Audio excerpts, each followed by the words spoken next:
Hello, everyone. Welcome back to Monday Night Pod. My name is Jeremy Jacobowitz. I'm here with my tag team partner, Adam Welby. Hey, yo. I hope this is, if you're watching on YouTube, I just pointed. I hope that's the way the video actually ends up pointing. Maybe it's this way. I don't fucking know. This is the podcast all about the Monday Night Wars, all about the battles between WWF Raw and WCW Nitro. We go back in time and we re-review each and every single battle to one day determine who really should have won the Monday Night Wars.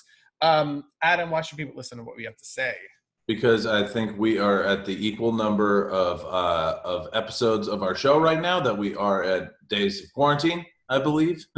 Things are syncing up perfectly. We've recorded roughly 1 billion episodes of Monday Night Pod, and I think we're coming up to that as well. So as long as you are our captive audience right now, might as well come and hang out with us and listen to some old school wrestling. And also, I think they should listen to us because we're trying something a little different today, recording it a little bit different of a time so we can give you some real-time, what's the term I'm thinking of? I have no idea. Analysis? Some real-time analysis reflecting on a major pay-per-view event for the first time that, usually we're recording on a Sunday and we're like, oh, I wonder what's going to happen. But now we can reflect on Money in the Bank 2020. Yes, we'll get to that in 2 seconds. That is also a reason you should listen, but also both these work in WWE. Works in the W tape library, jobs us to watch all of wrestling, so you've probably seen more wrestling than you. But yes, that includes Money in the Bank. Adam, people literally died last night to fight to have a chance for the WWE or Universal Championship. What were your thoughts? I was thinking, well, first of all, we should say those who've been listening since day one know that we were not in the headquarters when we worked there. We were put into a trailer behind the production studio that was cold, and we were jammed in there with like 40 other people. But we were able to see the mighty Titan Towers in the distance from where we were. We were able to drive past it. But, Today came off the highway to it. Yep. Overall, I didn't really care about any of the Performance Center stuff. I don't think a lot of people did. Nope. It was. Those matches were good, but I didn't need it. Yeah. But, everybody's here to talk about the Money in the Bank match. And I thought it was interesting. I thought it was creative. But I thought compared to like the Boneyard match and the Firefly Funhouse match, it was the least compelling of the pre-recorded cinematic match things that they've tried to make so far. I loved it. Mm-hmm. I just think it was different than those. I think those were supposed to be taken seriously. While I chuckled a lot at those things, especially the Cena Bray thing, there were supposed to be things in there to make you laugh. It was not a comedy match. This was full-on comedy, and I was crying, laughing throughout. And that's what they wanted to accomplish, and that's what they did accomplish. They told good stories throughout. Were there things that were wrong with it? Of course. I guess spoiler alerts ahead. 1, 2 men died, and no one mentioned it. It's a real bummer for Alistair's cats because I follow them on Instagram. I guess I'll lay out a few things. One, they never really addressed the elevator situation of why only Asuka got in one of the 20 elevators and then she got out and no one ever went in the elevator again, but whatever, we'll look past that. Shayna just disappearing is odd. 2 men dying is odd. My guess with Ray and Alistair dying was that they shot all that stuff first, and then we're like, okay, we'll get some like epic shots of them like falling to their death or something, and then either couldn't shoot it the way they thought they could, or they shot it the way they thought they could, and they're like, this is too horrific, we cannot show this. But then it's like, well, where are these dudes? And they're just like, whatever. They were literally just only tossed over bushes anyway. So it's like, just don't address it. They're out of the match. It'll be fine. I think that was good. I was going to say, if you check out the drone shot, you could see the crash pads pretty clearly of where they went. It's fun. Baron, when Asuka was up on a ladder and Baron runs up and they start fighting each other, is one of the dumbest things I've ever seen. For a stupid character, why would you fight each other? At that moment, I was like, oh, is there only supposed to be one winner? Like, is just the first person who grabs their briefcase the winner and that's it? No, Baron is just the biggest idiot of all time and gets into a fight with Asuka and then loses. That was stupid. But overall, I laughed. I think that it would have been, they were able to piece together those cameo appearances by just who organically had to be there for shooting, which is why, okay, you have the three most highest people up in creative all making cameo appearances. And John Laurinaitis still works in office. He's probably lives 10 minutes away. Come on over. I would love for them to do this every single year where people are allowed in the office again. And to just have it be fucking insane. Every door is just another cameo. Yeah, I liked it, in a way, it's sort of like there's a great old Super Bowl commercial for WWF back during the Attitude Era that maybe we'll get to at one point in Monday Night Pod if they included it in the network. Yeah. Oh, true. Yeah, they must have. They love that thing. I bet you. Yeah. Where they're walking through the network, or where they're walking through the offices, and all the wrestlers are there, and it's just like it was so cartoony that like these characters just like live there. Brother Love, whatever, just lives at the office. I'm not sure who the clown was supposed to be. I don't know. If they were trying to reference Doink, they fucked up the makeup and the outfit. Yeah. I was like, is this going to come back? And then just didn't come back. And I was like, weird. Okay. Yeah, it's a creepy clown living around in the corporate headquarters. It definitely feels like, it feels like what it is, which is Heyman, Bruce, and Vince sat down and they're like, what do we find funny? And it's just like, oh, if you come out of taking a shit, you're like, yeah, we're going to get that in there. What else is funny? A food fight. But it was funny. Yeah. Oh, no. Otis trapping AJ under the barbells was great. Yeah. I loved Otis' shape leading up into the food fight where he's just convulsing. I thought it worked. I wish it went longer. Like when I saw that it started at like 8:45 or something, I'm like, holy shit, is this going to go like an hour and a half? And I was like, there's no way. But I would have had more of it. Once they got to Roof, I was like, oh, this is a bummer. Like, I just wanted to see them fight forever in the building. I wonder, like, what got cut. I'm sure they shot stuff and they're like, oh, this just doesn't work. Right. And if there could have been more cameo appearances or whatever, I'm sure it might have been longer. Right. But if there were more cameo stuff, it would have been stuff like Stephanie's where she clearly wasn't even there and just, like, shot it on her cell phone in her house where it's like, all right, we don't need that shit. Yeah. That was pretty bad. That was pretty awful. But overall, it's a joy. It just sucks that we have to go back to normal Raw and SmackDown now, where it's going to be none of that. None of what we enjoyed is going to happen on a 3-hour Raw show. So yeah, well, you can do zany and fun stuff like that live because, as we saw on Dynamite this week, Sammy took one of the greatest bumps in years when he got run over by a golf cart.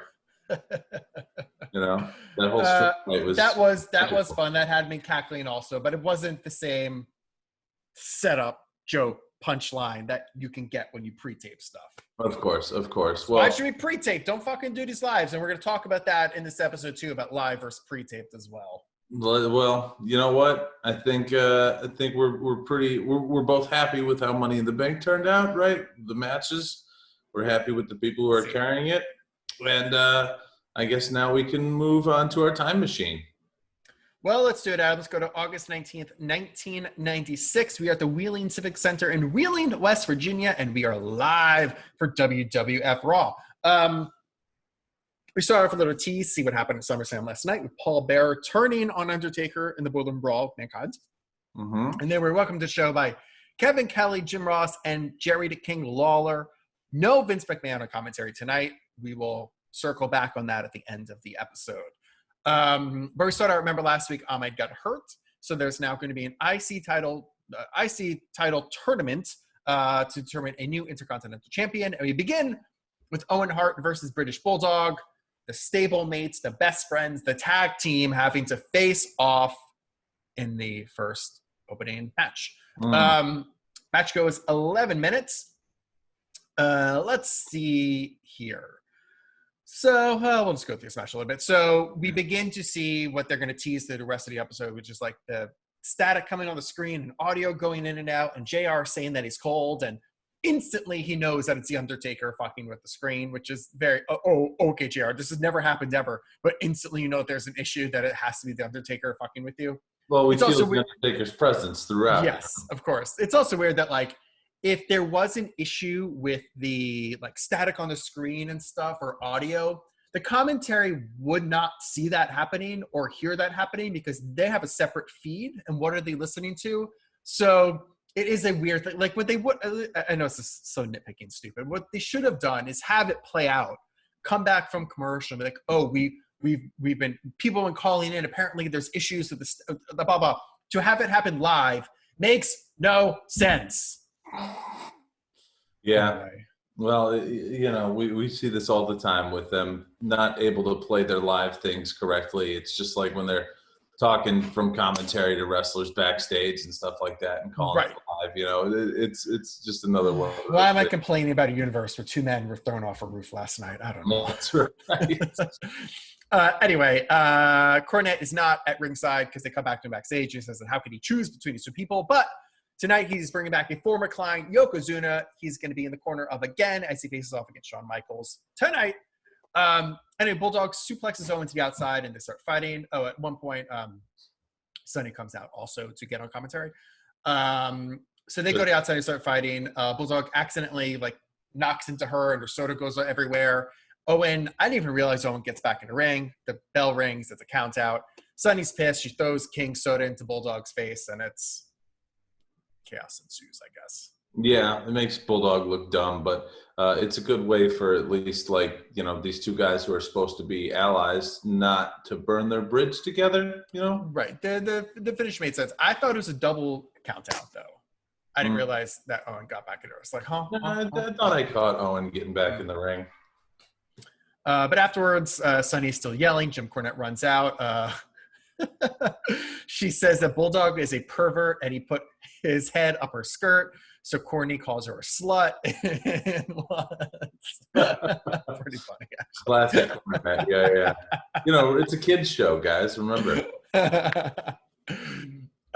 Next up, we got I guess overall, we didn't really talk about the match at all. I thought the match was pretty good. Yeah, it's fine. I mean, I don't think there's that much to talk about in the match, you know, as far as like spots go and everything like that. You know, it's both of these guys are. I mean, you know, of course, Owen is a legendary worker, but Bulldog's good, and Bulldog's looking good too. He's looking kind of healthy here, I thought. His hair looked great. Yeah. But you know, overall, it was a fine little opener here. Yes. So we get an update from Ahmed, and like the announcers are talking over the package again. It's stupid. It's mostly everything that we saw last week. Yeah, no real information. We come back to see Mark Henry at ringside shaking fans' hands. He just finished up with the Olympics and he announced that he has officially signed his WWF contract. But the next match is Vader of Jim Cornette versus Freddie Joe Floyd. As Vader comes out, Mark Henry is still out there.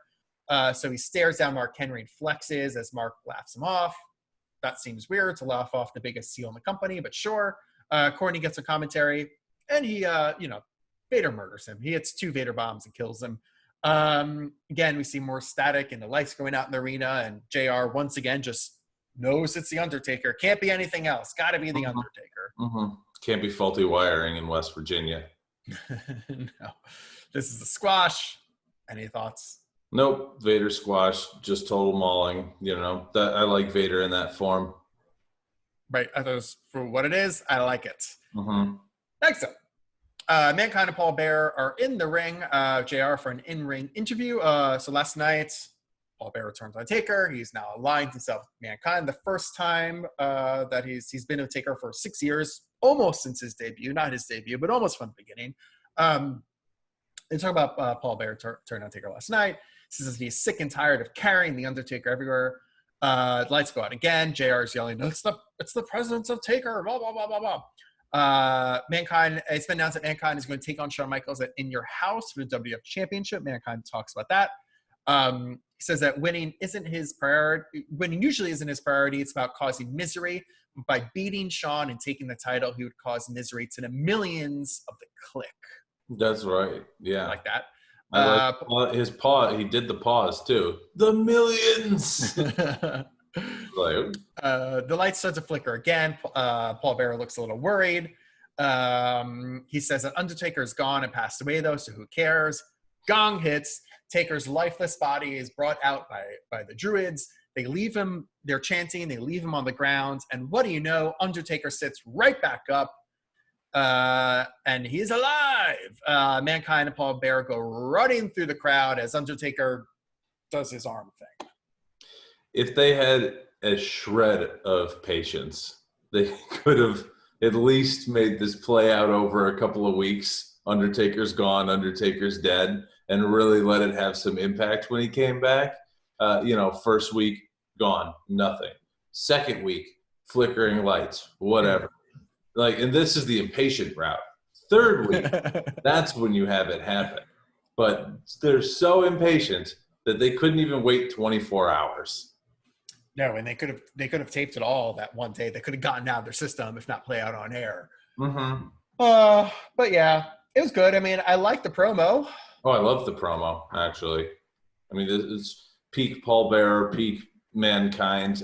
As you said, a very significant moment in the career of both men, especially because, Paul Bearer and Taker had been together forever.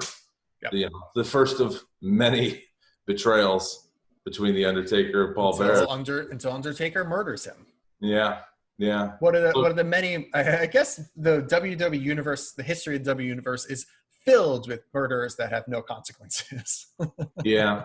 What would be great is we need our fans, we need our podheads to go out and put me together a list of all the murders that have happened in WWE, WWF since 1995. I'd like to know all the cold-blooded murders that had no consequences. Every buried alive match. Every buried alive, a lot of Taker moments. Just at Mania this year, we had AJ and the club get murdered. They were murdered. Well, there were consequences for the club, I guess. In canon, they are dead. That's true. Let's see. JBL murdered John Cena that one time with the car. Yeah. Triple H, Stone Cold murdered Triple H when he flipped the car over. That's right. So many murders. Kane lit JR on fire. He poured gasoline on him and lit him on fire. Yeah, but we saw it get taken out. I'm trying to think. That's attempted murder, but I'm trying. I don't think Kane has ever murdered someone unless. Well, he murdered Katie Vick. Well, that was an accident. All right. He was drunk. Or manslaughter. No, he wasn't drunk. Have you read? Yeah, he was drunk. They were coming over for the party. Wasn't that the whole story? I don't think he was drunk. Have you read the canon version of Kane's autobiography? No. Oh my God. There is a book. Stand by. I'm going to figure out what this is. I think it's called Into the Darkness. Wait, let's see. I'm going to look this up. Okay.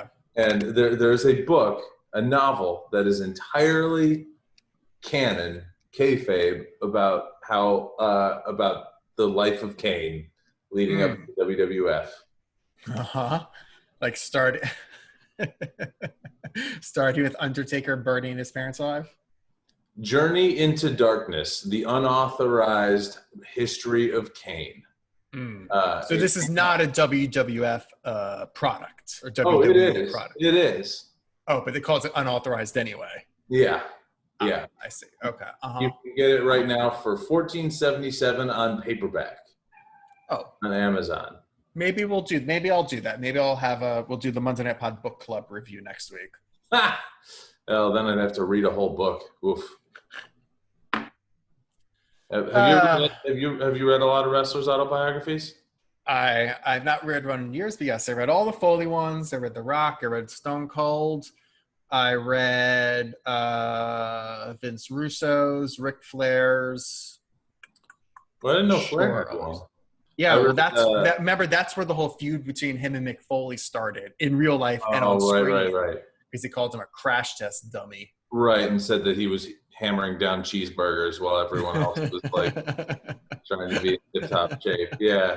I also read the Eddie Guerrero one. I remember that. I don't know if I read that. I'm not sure. I have them all at my parents' house. It was called Cheating, Death, Stealing Life, and it was released like a year before he died.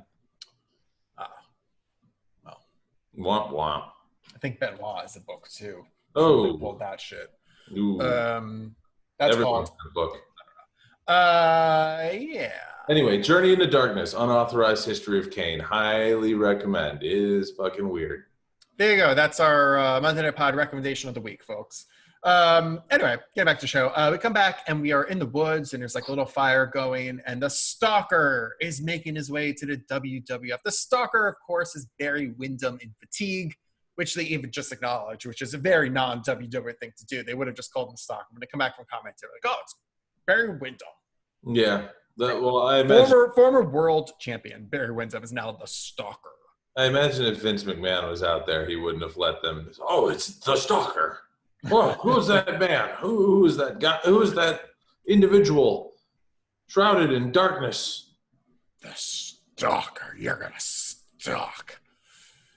Anyway, next up, it's a Final Four Battle Royal. So because Ahmed, again, he had a title shot from him in the Battle Royal, he can't use it. So this is going to be the last other four remaining combatants or whatever, participants are going to face off to see who gets a shot at Shawn Michaels WWF Championship at USA Championship Friday, Adam, because we're coming up on the US Open. So Raw will be preempted that week, which means we are going to skip it in our podcast episodes because they're not going head-to-head.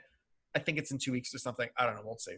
We'll have to remember it because we've made this mistake before. And when I say we've made this mistake, yes, I made this mistake. Anyway, it's Goldust with Marlena versus Stone Cold versus Savio Vega versus Sid. Match goes 6 minutes and 30 seconds. We get a little pre-recorded stuff from Stone Cold as they're starting the match. All three immediately team up together and throw Sid out of the ring. He comes back and chokes him to shit out of everyone anyway, but he's gone.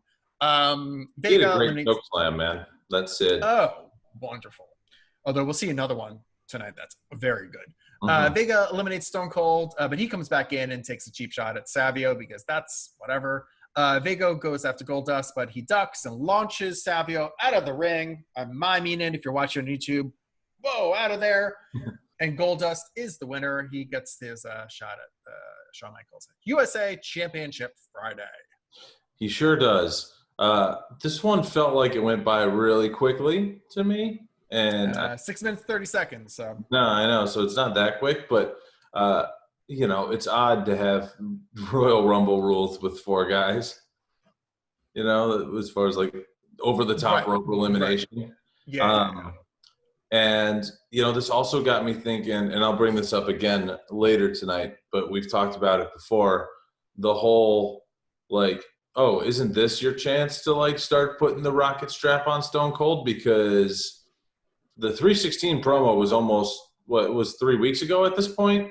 It was 2 months ago. 2 months ago. Well, in real time. Yeah. Oh, yeah. It was at King of the Ring. It was 2 weeks ago. We've gotten through SummerSlam. Yeah. So, as we've talked about with revisionist history, there's that whole, he said 316, and then the whole next day it was glass shatters and raising hell. And I don't even understand how it comes back now. It's been 2 months and there's been no mention of it. How does Austin 316 ever become a catchphrase? I don't understand. I guess we're going to find out, but it boggles my mind. Stone Cold has had one entrance with music since then. And it's not even his Glass Shatters theme yet. He's still coming out to like, $1 Million Man music. Is this like a Berenstein Bears situation, Adam? Are we like in an alternate universe where we all remember something and it didn't really happen now?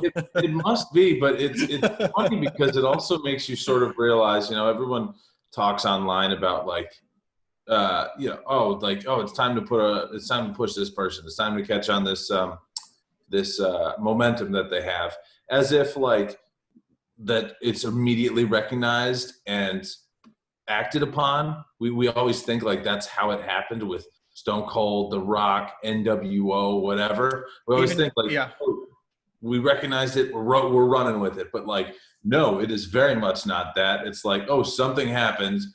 Then it just kind of toiled in obscurity for a while we just finished whatever the fuck stories we were planning on telling anyway.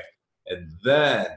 Yeah, I mean, you get that a little bit with the ruthless aggression stuff. It's touched upon a touch of Cena, but like they make it seem like he comes out, he gets in Kurt Angle's face, and like boom, he was over instantly, and eventually he turns into Rapper John. Like, no, months he did that, and then no one gave a shit about John Cena for months. He was literally about to get fired, and then he came up with a whole new gimmick and completely restarted over again. That moment with Kurt Angle led to nothing. Yet that is the defining moment of when ruthless aggression started, which in the moment meant nothing and ended up, you know?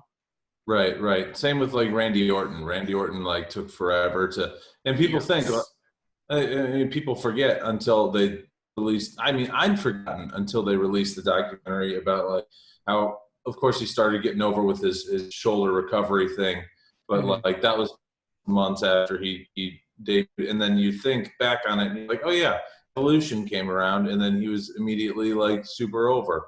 But no, like Evolution came around, and then he and Batista got fucked up by the Dudleys in a house show match, and then they were both gone for like a year almost, while Hunter and Flair did their thing on their own.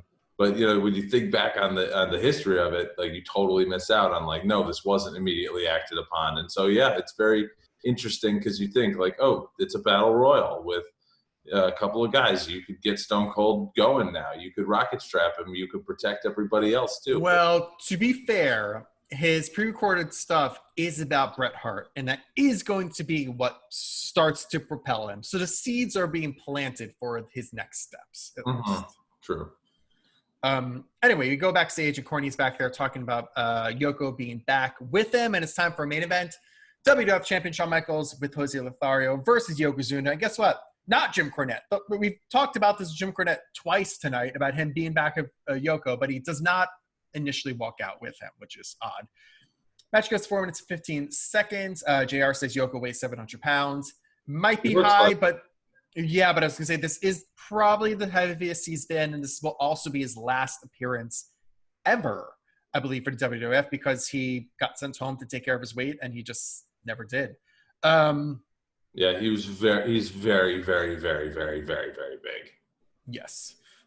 We see clips from last night. We talked about this last week's episode about his pre-match with Austin at SummerSlam. Yoko breaking the ring. He like goes to do the Banzai drop, but pulls back and the whole ring falls apart. Anyway, Shawn goes to Sweet Chin Music, but Yoko catches him. Misses. Yoko goes to leg drop, misses that. Then Sweet Chin Music ends it. During the match, Corny comes out to go after Jose Lothario. The match is whatever. Here's my thought. Why is Jose Lothario here?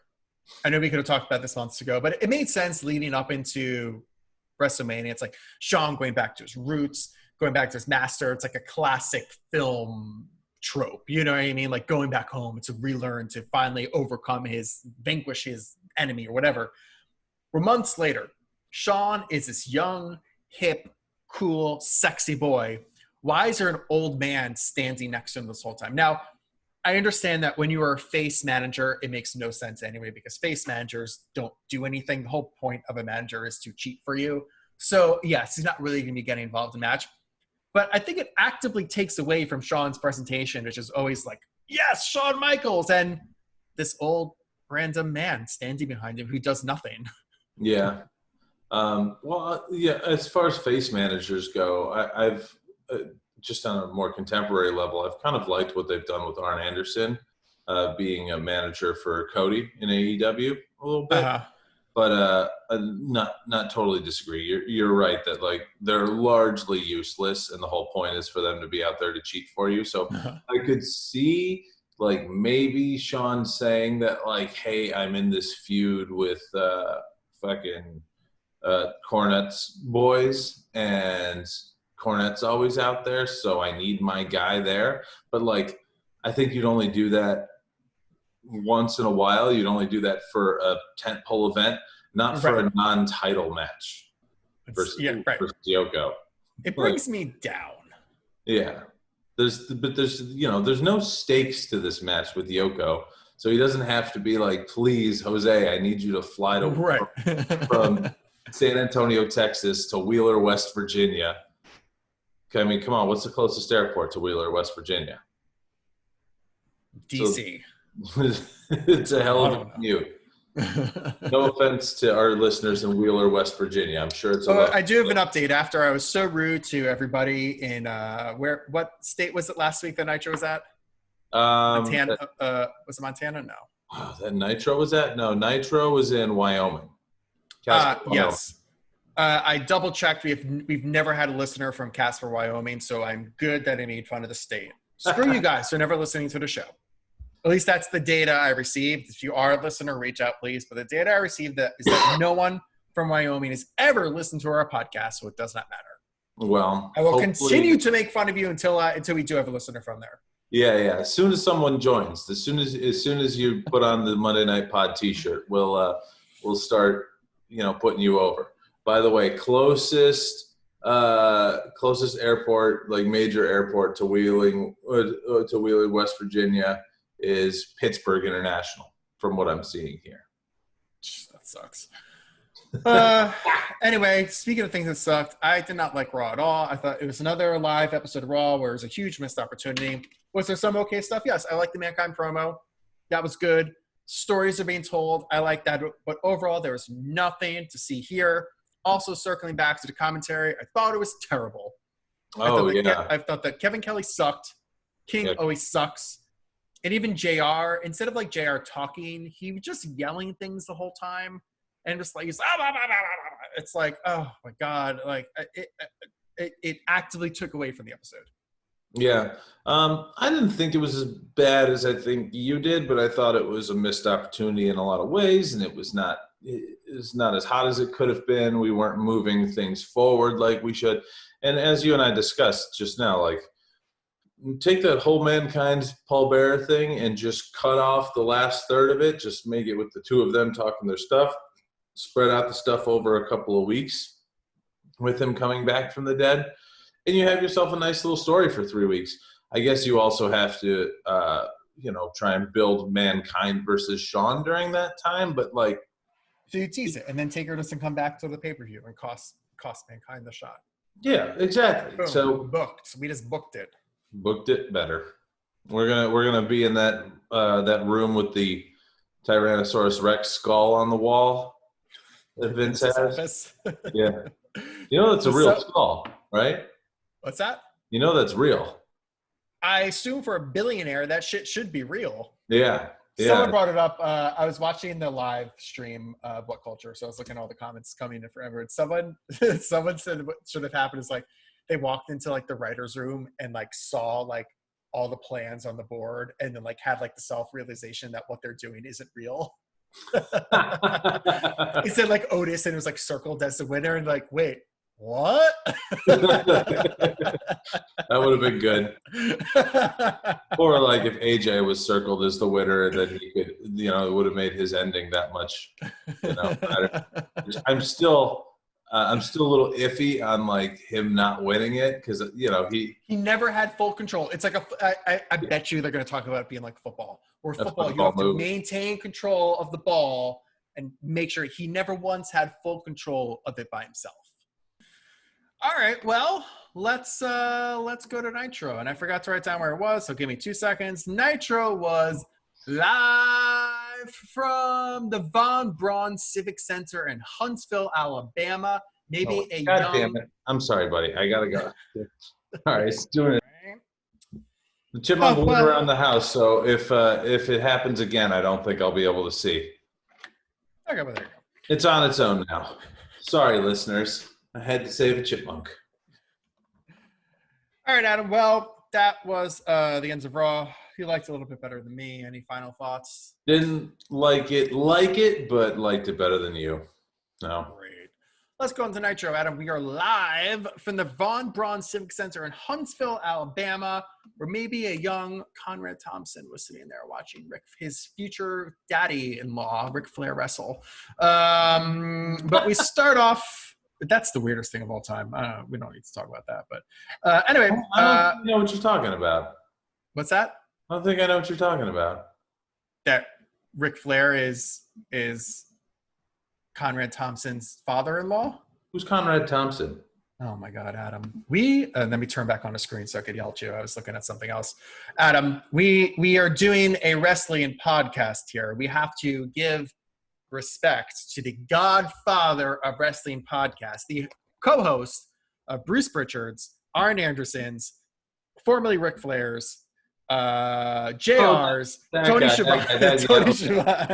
Sorry. I know that guy. Yeah, I'm looking at the photo of him now. All right, my bad.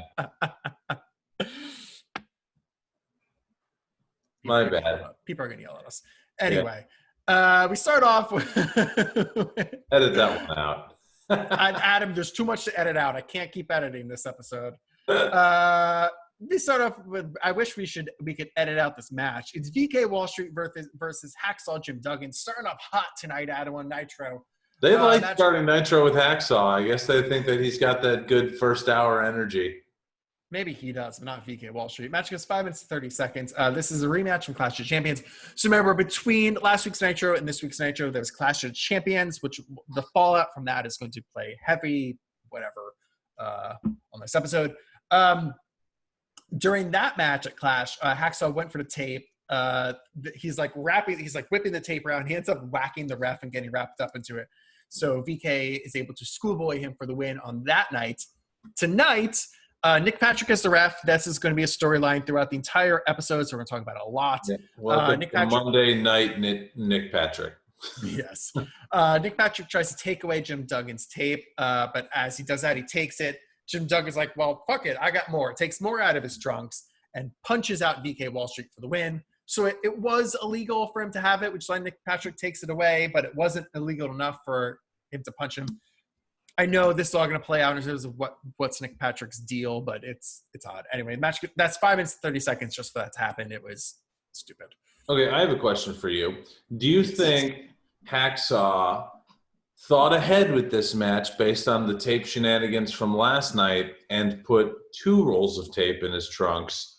Or do you think he always rolls with 2 tapes in his trunks and this is only the first time that we've really seen it on Nitro?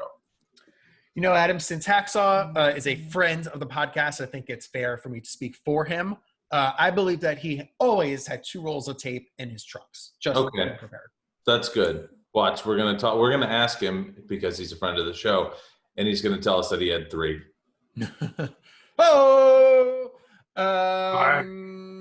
Let's see. Next up, Mean Gene gets the ring, talk to Hacksaw. They'll talk about the NWO and Hollywood Hogan. Hacksaw questions his manhood as Savage comes out to a huge applause. Hacksaw is first taken aback, like, oh, what are you going to do? But Macho Man says that they both have a problem with Hogan, so don't you worry. Macho Man then takes over the interview. Hacksaw also addresses him as Terry. He does. At the top of the interview, he goes, I want to talk to you he goes, Terry, I'm going to talk to you as a man. Blurring the lines. Macho Man takes over the interview and talk about Hogan nailing the steel chair last week. And then talk about him facing off against the Giant tonight in the main event of Nitro. I need 1 second to talk about how great Macho Man's jacket is in this. It is white with red O's all over it. Cause it's like, oh yeah, because his hat says yeah on it, but his jacket is all O's. His wardrobe is always fantastic. We've talked about this before. I wonder where all of that is, right? All that has to be somewhere. I don't know. I mean, maybe, I don't know if he held on, stuff like that. If he did, it's somewhere. If not, he sold it. I bet you it's all in Conrad Thompson's basement. That's right. This dude, I was listening. So they've also been doing after the Dark Side of the Ring podcast, and I talked about this a few weeks ago, but he's been doing chats with the executive producers after each episode. Conrad Thompson is also, he got into this whole weird thing with wrestling. Well, not that, but the collecting side, where one of his big things is he collected Ric Flair's robes and championship belts. So they were talking about all this past episode about UWF, and I would highly recommend check it out. It's wild. All the championship belts that UWF had, and the executive producers mentioned that the guy that was the junior weight, heavyweight, whatever the fuck champion sells the belt. And you could like hear Thompson like just salivating over the thought. He's like, I have to have this belt. I have to have this belt. My belt is on the way, Adam. It passed through China Customs or some shit. Oh, really? You're going to get it sooner than you thought then.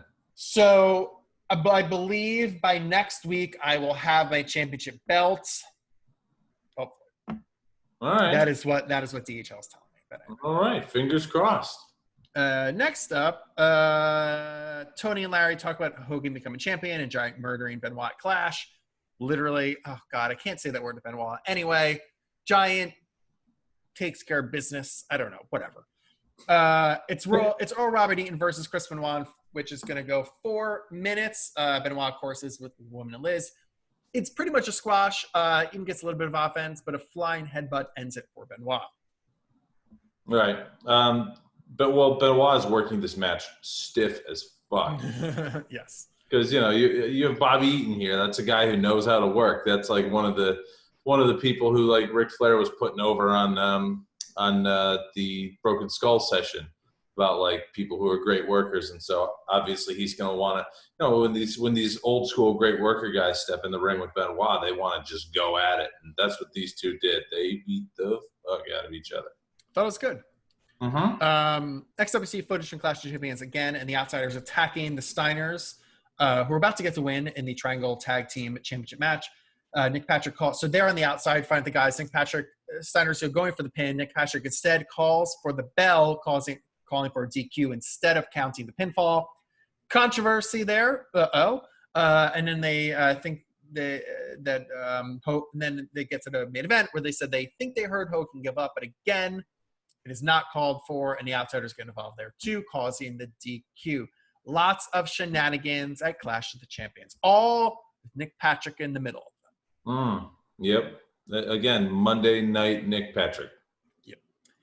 Mean Gene is then with Sting Lex Luger backstage. So they have a match tonight against Four Horsemen, but they say that they have a big surprise tonight, and you just have to wait and see. Tune in, hour 2. Then it is Disco Inferno versus Scott Norton. This match goes 4 minutes. Norton is just murdering him. I don't know why that's go 4 minutes. Doesn't matter. I was going to say, it's the longest 4 minutes of my life. Norton is yelling at Ice Train throughout the match, like just looking at the camera and yelling at him through the camera. The flashback, which is like a shoulder breaker situation into a single armbar, ends it. I like Scott Norton dominating. I hate Disco Inferno, but it did not need to go 4 minutes. No, and also the flashback is a sweet move. Oh, yeah. Powerful.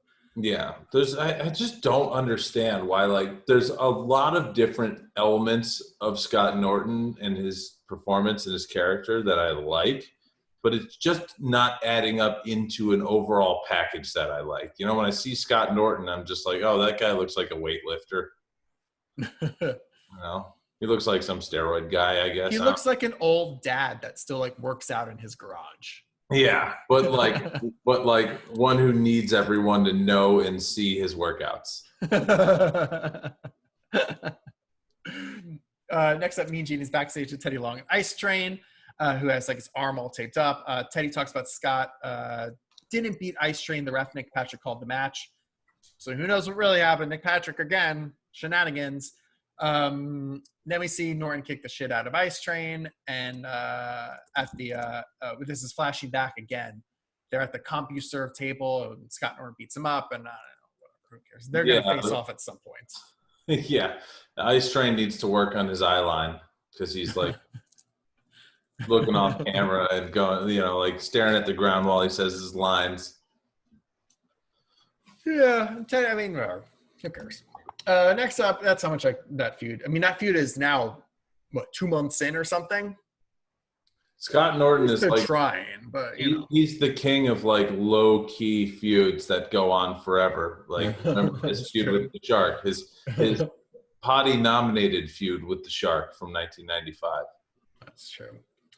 Next up, it's Lord Steven Regal versus Dean Malenko. Match goes 7 minutes. Really fast counters, really fast submissions for 7 minutes.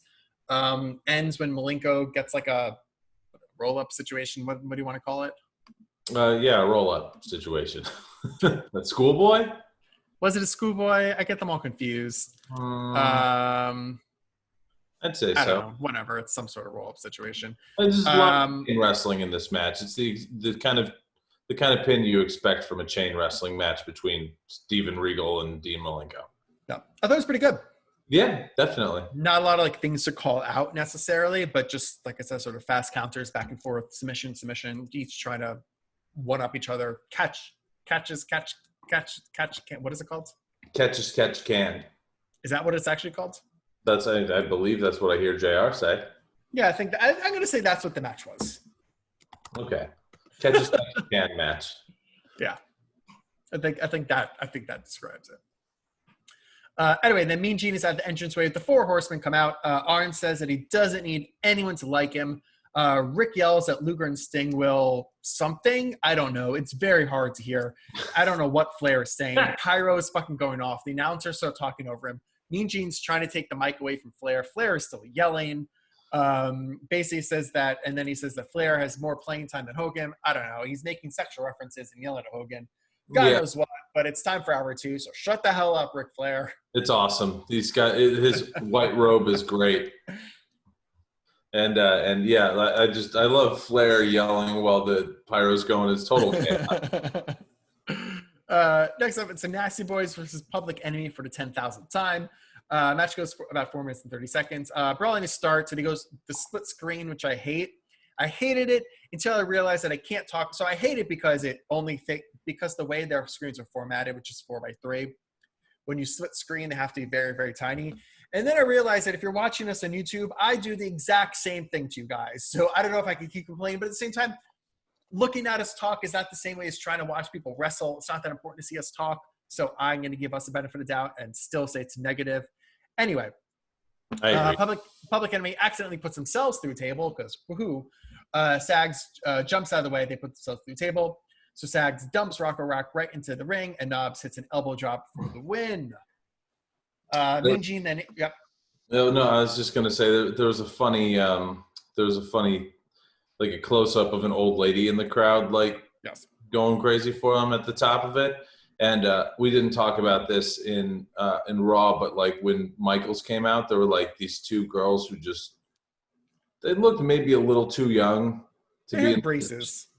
Yeah. One of them had braces, but they were holding a sign that was like "Sean, do me raw," and raw like belly cut T-shirts on and stuff like that. And you know, if they were the right age, I'd say that they were pretty darn attractive. But I'm not sure of that, so I'm not going to commit to that. And, I think King was directing the episode. Yeah, probably. And this old lady was like a perfect other side of the coin to that, I thought, with these two shows going up against each other. Yes. But you know how Public Enemy and Nasty Boys matches are. This is exactly the fat guy brawl that you It's thought. not bad. I mean, yeah, 4 minutes of this, it's fine. Yeah, 4 minutes. If it was an 8-minute or 12-minute, it'd be like, oof. Right.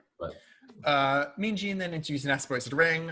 They say they're going to take on the NWO and WCW because they're nasty. Mean Gene asks Knobbs if he's still hanging out with Hogan. He says that they will always be friends, but Hogan does what he does, and he does what he does. And right now, they want the WCW Tag Team Championships. And then Mean Gene talks. Yes, which shocked me. Mean Gene then takes a shot at them, saying that they hit the buffet a little heavy, and that's the end of the segment. I know. I was thinking that when Knobbs says, we want the WCW tag belts around our waist, I was thinking, I don't know if those will fit around your waist, buddy. Can't wait to see Otis try and strap the belt around his waist. Do you think he's gonna like turn the briefcase into like a lunchbox? No, but that's what I want to have happen now. Yeah. He just opens it and like he like lost the contract, and there's a sandwich in there. Right. Or like put it into just like a picnic basket. He accidentally eats the contract, and now he can't cash it in. I love it. There's so much potential. What's up next?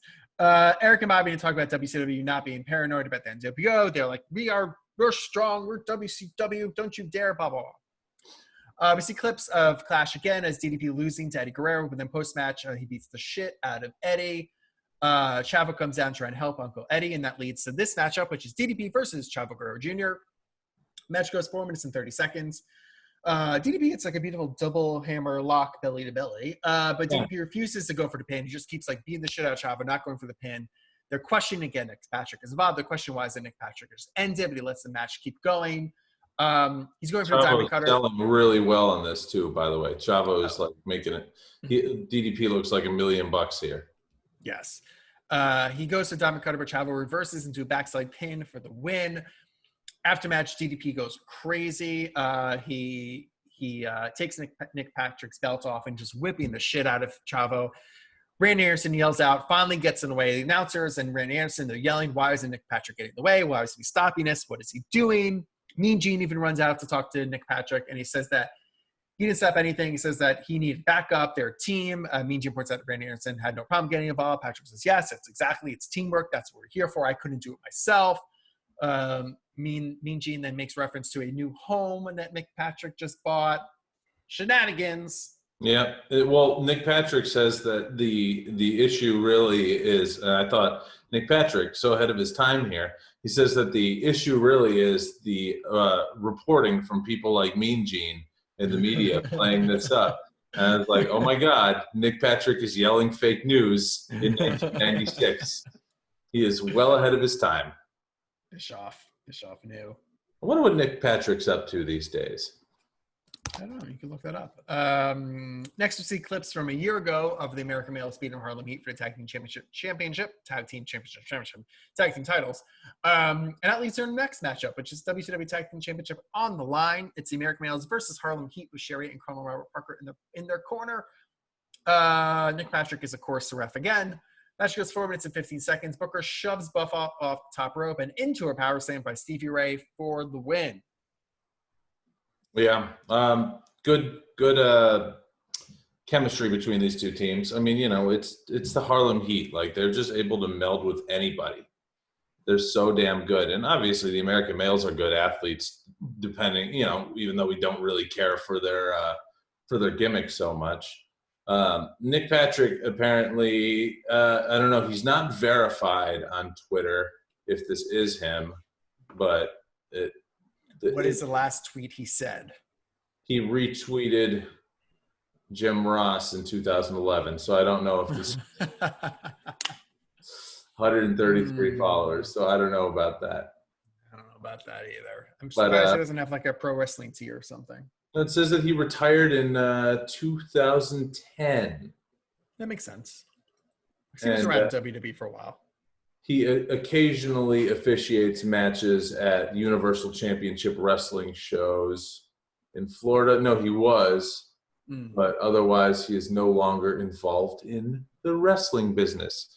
So Nick Patrick, he put in his time. So that's right. He put in his time. But if he wants to come on Monday Night Pod and talk about what's been going on and how the news was unfair to him back in 1996, we were happy to have you.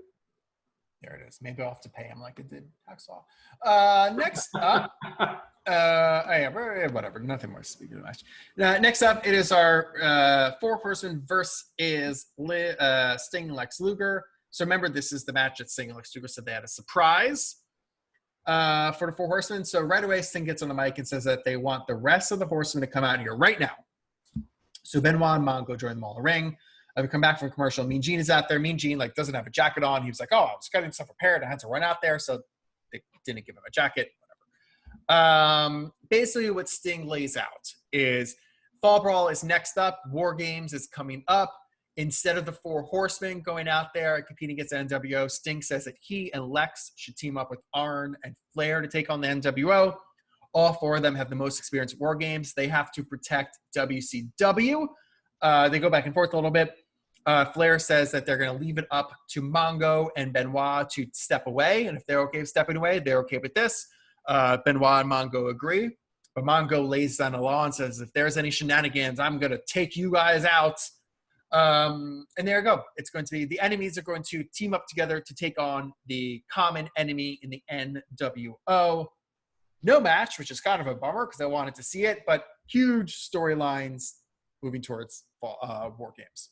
Huge, awesome storyline, by the way. This is the best use of this whole, we all gotta, it's the realization of this, we all gotta get together to go after the NWO kind of thing. And I am a huge fan of storylines that involve, the enemy of my enemy or whatever kind of thing. Like it took Mongo out of the main event. I am all for it. Did you imagine Mongo stinking up Wargames? Sure, he did at some point. Oh man, I hope we get to see that. Gosh, Mongo even stunk up his part of this promo a little bit. Like going in and making sure that he just feels like he's in a different universe. Yeah, like he has to step in and remind everyone that he was with the Bears. Right. And, look, I know about sacrifice. I was with the best team of all time. I know what I got to do. Yep, exactly. I'm pointing at the ring for our podcast listeners only. Pointing at the ring. Yep. He can't help himself. Nope. But very good. Next up, we get another NWO package. A little black and white thing. Nash, who's in a very nice Detroit Tigers hat. I would very much like to own that, so I'll be looking for that soon. Him and Scott Hall say they're in Rome, but they're in Denver. I didn't really understand the reference. A lot of this is references I honestly didn't understand. It's very inside baseball. But they're just sort of making fun of Sting and Lex Luger. It was fine. I would like to bring up, well, when were they in Denver? They were in Denver. This would have had to be a couple of weeks ago because I think I remember. Maybe my guess is Fall Brawl in Denver. No, I thought they were in Denver in the show leading up to Hog Wild or something like that. I have no idea. I mean, maybe, I guess I can look. But the funny thing was, human error is a thing, especially when you have like people who get paid $10 an hour to log information and put it up for the network. And so this, no, Adam, there's no way they were in Denver because they were in Orlando forever. And last week they were in, the place where I was making fun of, Wyoming. So last time they were in Denver had to be months and months ago. Okay. Interesting. But what I was saying is the funny thing is if you look on the network, they say that like the way that it's queued up on the bottom, or at least that it was for me, was that NWO does a promo from Italy. So you know why that happened? Because they logged it the same way we logged it, which is they watched the first 5 seconds and then fast forwarded it. That's exactly what I was going to get to. If you pay someone $10 an hour to like go through that and mark it all up, then you get $10 an hour worth of work, and nobody has. So these two podcasters on Monday Night Pod have taken the time to look at it and say, "Hey, wait a second, this wasn't actually from Italy." You Mark. Or I'll say this: the only thing that gave it away not being from Italy is when we saw the giant building that said the Denver Gazette or whatever the fuck it said. Denver Post. Yep. Denver Post. Maybe that was the WCW script. Maybe they really were supposed to be in Rome, and this is an editing screw up from 25 years ago. Yeah, except the wide shots and everything show that it was definitely in Denver. So, the Rocky Mountains were there, but besides that, right. Rome, known for the Rocky Mountains. But other than that, yeah. So whoever at the network, you're welcome. It looks like we're still working for you guys by doing this, like correcting and editing. But yeah, so that is on there like that, and fuck. My cat got the chipmunk. See, Adam, I told you not to get in the way of nature. I tried. You were trying to play God, Adam. This is what happens. Tisk, tisk, tisk, tisk. Anyway, next up, it is our main event. It is Giant with Jimmy Hart versus Macho Man. Macho Man jumps Giant with a steel chair to begin as Giant's making his entrance. They're Giant no-sells the shit out of it, starts beating up Macho Man on the outside. Ran Harrison is ref for this, so he's waving. He's calling off the match. No way this match is going to happen. Macho Man grabs a chair, nails the Dungeon Juice starts coming out. Macho Man just going after him. Eventually just runs away, and Giant is sprinting after him at full speed. And then Eric and Bobby wrap up the show. Yeah, it's almost as if they were just like, we need to end the show with a match. So we'll say that this is a match, even though it never happens. I mean, like, I would have rather ended the show with the Sting and Luger thing. I think there's a lot more. Yeah, if you're just going to go story-wise, yes, I agree. You Because you just didn't get matches out of either one of them. Yeah, but like like if you look at that, I mean, holy shit! Like Batman's teaming up with the Joker, you know, like Lex Luthor is teaming up with Superman, you know, like that's what those guys coming together is. Mm. You know, this is Macho hitting a bunch of Dungeon of Doom with a chair and getting chased by the Giant. Right, I agree. But yep, you're right. That's Nitro. That is Nitro, Adam. Overall thoughts on Nitro before I get to the ratings? There's a lot to like here. You know, again, we are moving storylines forward. We're not ending in the same place where we started. We're planting seeds. And like overall, I mean, this wasn't, as far as Nitros we've watched, this one didn't have the best wrestling, the best matches. But overall, I like the show. Yeah. Definitely better than Raw. Disappointed that the two matches I was excited to see didn't even start.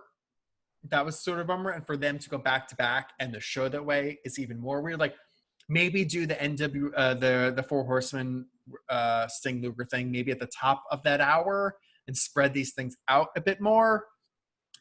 But whatever, Nitro is definitely better, and the ratings reflected that. Adam, Nitro got a 3.5 and Raw got a 2.9. Both pretty solid ratings, but Nitro once again beats them. Mm-hmm. Yeah. Last week, just for reference, Nitro got a 3.3 and Raw got a 2.0. So a huge jump for Raw, which I guess coming out of SummerSlam makes sense. Right. But overall, I mean, overall it was 3.3. I mean, it's a huge Nitro down a little bit. All right, yeah. More people watching though overall, which is a good sign. And we are, I think, agreeing with the public, right? As far as which is better? Yes. 100% agree. Chalk this one up, whoever's counting for us, to Monday Night Nitro. There you go. Or Monday Nitro? Nitro. Monday Nitro. Monday Night Nitro. What's WCW Monday Nitro. Monday Night Nitro. Hold on. I feel like we had this discussion. Just Monday Night. Monday Nitro. Yep. Which is stupid. Both them. Anyway, it doesn't matter. Look, we're only like 60 episodes into our show. We should, why should we know this by now? Whatever. Should we have a Monday Night Pod? No, we're Night and Pod. I don't know. Whatever, guys. If you made it this far, you are wonderful, wonderful people. Wherever you're watching or listening to this, make sure you're following, subscribed. If you're on YouTube, like the video, comment below. Let us know who you thought won the Monday Night Wars. If you want to share the video, that's fantastic too. Adam, our YouTube audience is doubling every week, so that's nice. All these viewers are finding us, seeing the lovely faces, so welcome. If you're listening to some podcast form, though, if you're on Apple, give us a 5-star review, follow, subscribe. Spotify, Google Play, whatever. Make sure to follow so you get the notification that you know our new episodes are live, which are every single Monday. Twitter, you can follow us on Monday Night Pod. I was tweeting about Money in the Bank last night a little bit. Instagram Monday Night Pod, Facebook Monday Night Pod. I know I teased it last week. I did do the live video with Kathy Kelly. It is not posted yet, but this week, the video will be posted on my Brunch Boys YouTube and Brunch Boys Instagram pages. So if you want to watch Kathy Kelly cook with me as we ignore everyone asking us WWE questions, that is good. We did not discuss. I will say that if you're looking for us to talk about WWE, we did not do that. We talked about food. That's why it's hanging out on the Brunch Boys channel and not the Monday Night Pod channel. Yes, we don't discuss anything. But if you just want to know what she's up to, check out the video. We made something fun. Hopefully, I'll have my championship belt by next week, and I'll be the reigning, defending World Heavyweight Champion. Any last thoughts on Adam?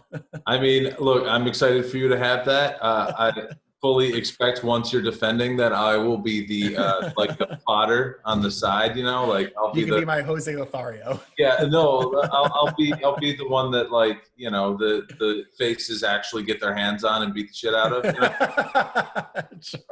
So, you're the worker. You're the bumper. Yeah, right. Like I'm trying to think of. I mean, I don't want to be the Alex Riley to your Miz, obviously, but